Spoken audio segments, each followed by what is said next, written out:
Last week we did a video that was called 10 Weird Things You Didn't Know About Me. It was done because just a few people that have subscribed early on to my channel said they wanted something like that. We hit 60,000 subscribers. So I thought, hey, we just do that. And wouldn't you know it, it did pretty well and it got some good engagement. I had loads of people tweeting me and getting in touch saying, Miller, you should do more stuff like this. So I was like, all right. I'll kind of do the same thing again, but I give it a little bit of a twist. I threw some information out there into the big world of the internet, got a load of ideas back. This was the one that made me laugh the most, and usually that's why I do any of my content. So that is why we're doing it today. If you have stumbled across this, my name is Simon Miller. I'm an idiot. That's it. That's all you need to know. And I'm bald. Always get that in the comments. You're bald. I'm like, yeah, I know. I wake up with it every day. But just to throw some stuff out there as always, like the video, share the video, subscribe to the channel. Always cool to subscribe. I got a Patreon, patreon.com/Simon316 if you want to support that way.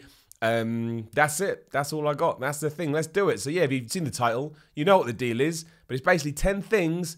I mean, I would have really pissed me off. But you can't write that in YouTube videos. They don't like it. So just 10 things that I can't stand. So yeah, number 10. All of these are a little bit strange. People like the weirdness from last week. So I wanted to bring that back and not just say, I don't like world hunger. Of course I don't. I want everyone to be well and everybody to do all right. But I genuinely cannot take it when you're walking along. So here's me. And here's somebody else. And they're trotting along and you're trotting along. And maybe you're a little bit too close to them. But whatever. It doesn't matter. And they stop dead. You then career into the back of them and they turn around and look at you like you've just slapped them in the face.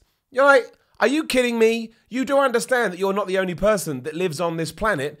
And if you're walking forward, I don't know that you're about to stop walking. Therefore, what are you looking at me for? You wouldn't do that in a car, would you? If you slammed your brakes up in a car and somebody went into the back of you, you'd probably get out and go, oh, I'm really sorry. I know there's rules around that. It only ever happens when you're walking. You genuinely get stared at like you're some kind of Fruit Loop. This kind of ties into as well when you're in like a supermarket or something and you do that weird shuffle with someone. So they go around you left and you go left and then they go right and you go right and you do this for a bit. But then you go, oh, sorry. And they go, it's all right.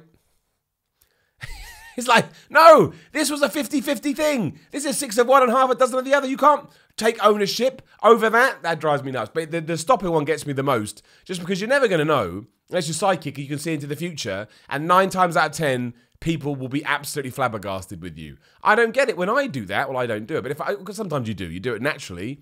I always go, oh, sorry, whoops. So yeah. Number 9 is Sharon Osbourne.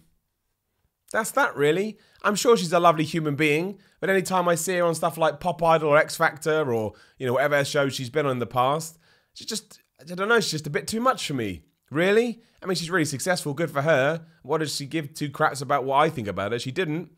But yeah, I said this to lots of people and they say, oh, Miller, give me something really random. I'm like, I don't know.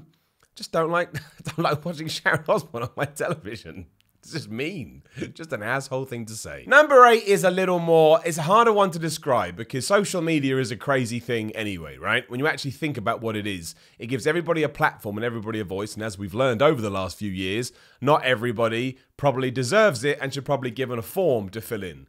And when it gets to the box that says, are you a massive racist? They'll tick yes, and you go, you're not allowed to come on social media. Also come with me. I'd like a word. But the thing that riles me up on a more silly level, all of these are meant to be a bit silly, like, oh, calm down, what does it matter?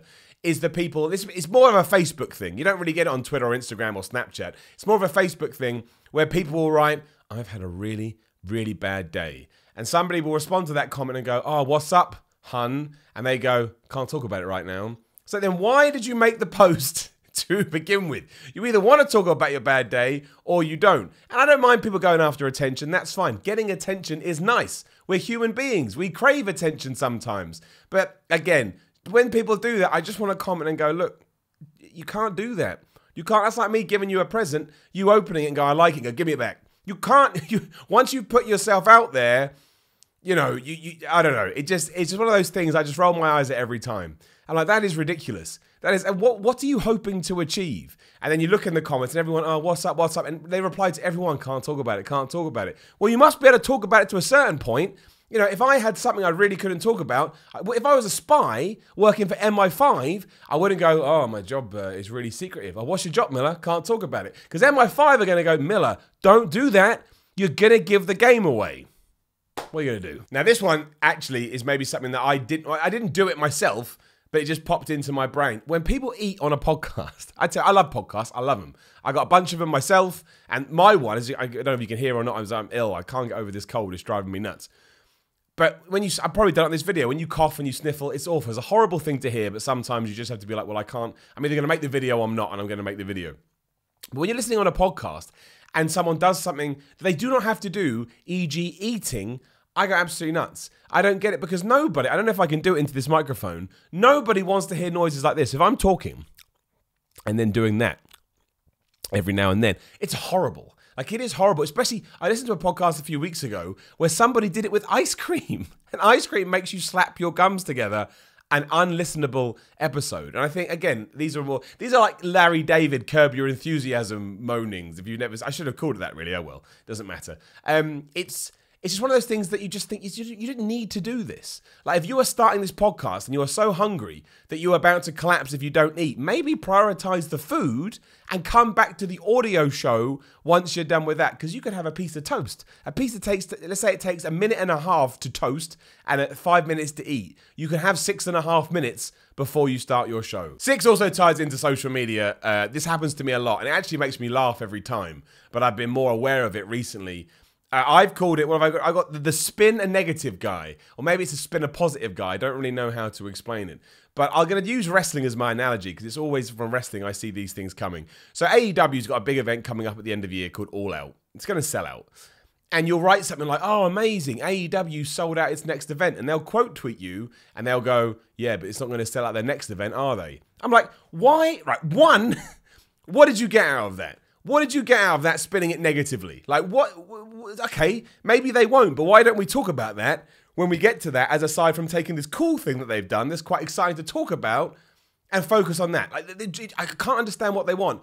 And also, what if you're wrong? What if they do sell out the next event? You don't know what's going to happen 6 months down the line. Nobody does. But it's almost like they see the tweet and they're so enraged that something has happened, and then somebody else has commented on it happened. They go, I've got to balance this out. It's too much positivity in the world. And it happens all the time.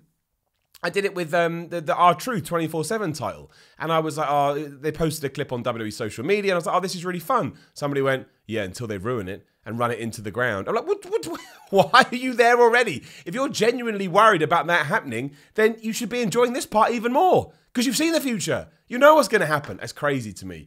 It's crazy. I would just look. You can live your life however you want, but the way I view the world, I couldn't live my life that way. I want to be as happy and enjoy every moment as much as I can, because really, again, get all hippy chippy and cheesy. This is all that matters. This moment, and now this moment, and now this, that, because we don't know what's going to happen tomorrow. You always hear about crazy stories about so and so went out and got hit by a bus or was in an accident. You're like, oh my gosh, like Chris Froome, the cyclist. He blew his nose when he was racing his bike and he crashed into a wall, and he was in intensive care having life-saving surgery, or at least that's what it sounded like to me. So don't get wound up by tweets. 5 goes to the gym. The people that come up to you when you're lifting weights and they ask you to take a picture of them lifting weights. I get it. I understand Instagram culture and I understand fitness culture, and maybe this is something I just need to embrace. But when you are halfway through lifting weights in your own set and somebody wants you to film a video or take a picture of them lifting weights so they can post it, and they're like, I don't think this is what we're here to do. I'll give you a little thing as well. When people come up and do that to me, if I feel like they haven't asked me, no, that sounds the wrong way. Basically, if they do it in a rude way, I'm not saying I'm this prima donna. I tried to be the exact opposite. But if they come up to me in a rude way and like, mate, take a picture, I flip the camera and I take a picture of my face and I give it back to them. I've genuinely, promised you, done that at least a handful of times. And no one's ever come and said anything afterwards. So either they haven't checked their picture or they just think I'm a bit doolally and they'll go and talk to somebody else. But gym culture is weird anyway. Like, in the gym, you're not allowed to use your phone, used to be the thing. And now we've gone 180 to the point everyone's not only using their phones, they're taking pictures. I think you should be able to use your phone as much as you want.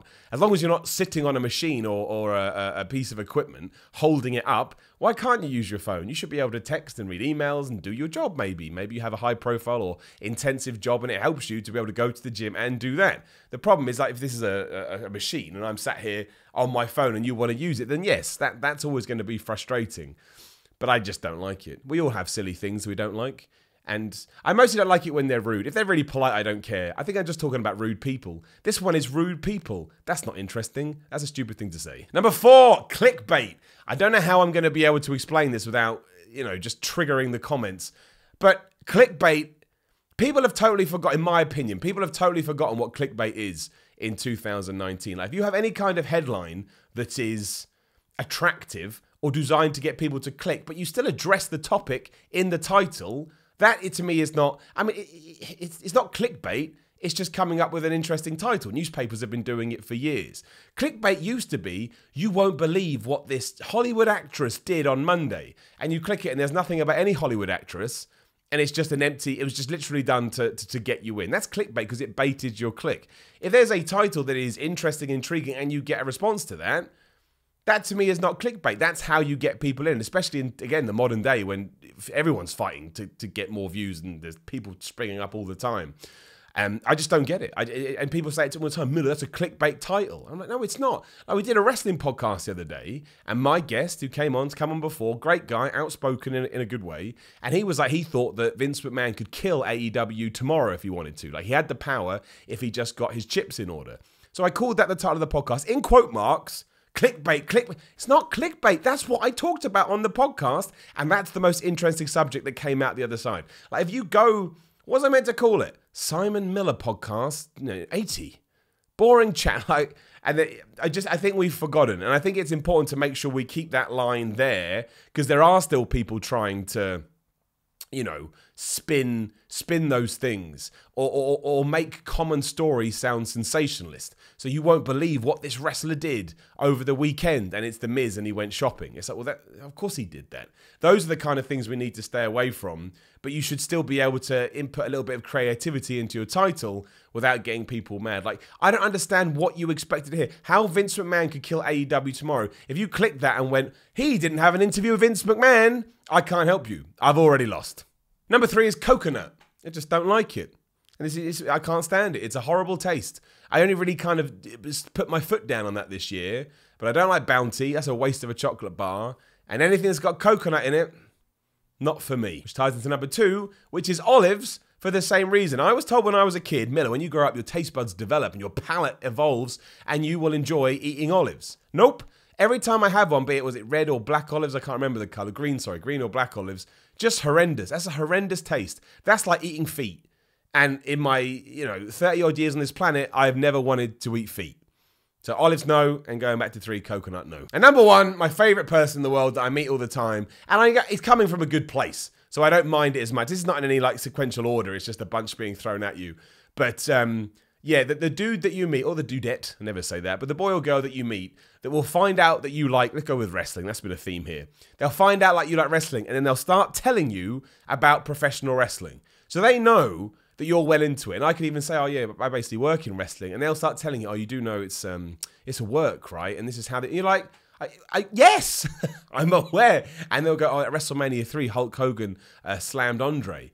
And no matter what you say, no matter how much you try to intervene or take them off in a different direction, they will tell you about the thing that you introduced to the conversation when asked what your passions are.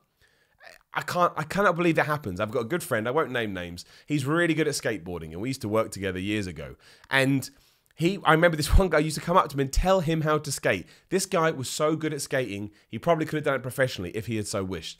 And this guy would come up to him all the time and explain all these little tricks and trade to try and give him advice. It was like, man, you are so out of your depth here. You are so out of your league, and yet you're completely ignorant to it. It actually makes me laugh more than anything. But when somebody talks to you for, say, 40 minutes at a party or at a gathering about that thing, it's like, what have I even done with my life? Why did I waste these precious seconds, minutes, hours having to go through this? So there you go. Oh, gosh, I almost knocked my microphone off. So yeah, there's 10 things I absolutely can't stand. Again, all very tongue-in-cheek. Really, I try and enjoy things as much as I can. Life is there to, like I say, to be enjoyed, so why do anything else? But there's comments below. You can tell me I'm an idiot. You can tell me I'm a moron. Let me know kind of some stuff you hate. I'll probably do another one next week. Maybe 10 things that make me really happy. But that's not as good, is it? I know how the internet works. Again, like the video, share the video. Please do subscribe. Love seeing that number goes up. Patreon.com/SimonMiller316 if you want to support. And have a lovely weekend if you're watching this on Friday. And if you're watching on a random day, enjoy that as well. I'll see you soon.